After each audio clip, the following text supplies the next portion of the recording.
Pour être honnête, j'ai accès à beaucoup d'informations. Et je peux vous dire qu'il y a plusieurs antennes ici, qui sont liées à des activités gouvernementales.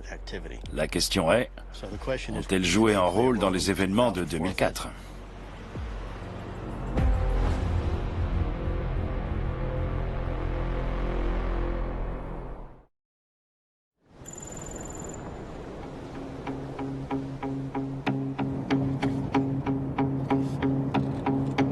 Lou Elizondo est de retour de Santa Catalina.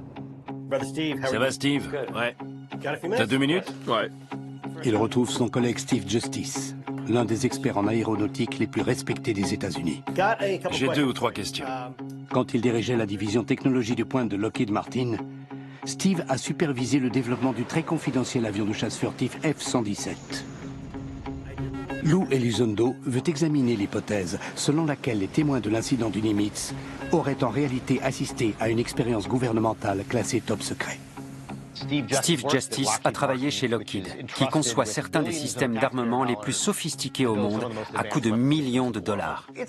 Il se pourrait alors qu'un programme aéronautique militaire soit si secret que très peu de personnes le connaîtraient. Un groupe dont Lou Elizondo ne ferait pas partie. Steve, on ne peut pas totalement éliminer l'idée que ce type de caractéristiques, notamment la vitesse, puisse être le fruit d'une technologie humaine actuelle. Lors de l'incident du Nimitz, un ovni en forme de tic-tac aurait atteint une vitesse 30 fois supérieure à celle du son. As-tu travaillé sur des projets avec une technologie similaire dans la division Skunk Works? Et est-ce que ça pourrait être l'une de ces technologies? Lou, je ne peux pas te parler de ce que j'ai fait chez Lockheed. Les travaux de Steve sont peut-être confidentiels, mais il est au courant d'un vol d'essai qui a eu lieu la même semaine que l'incident du Nimitz.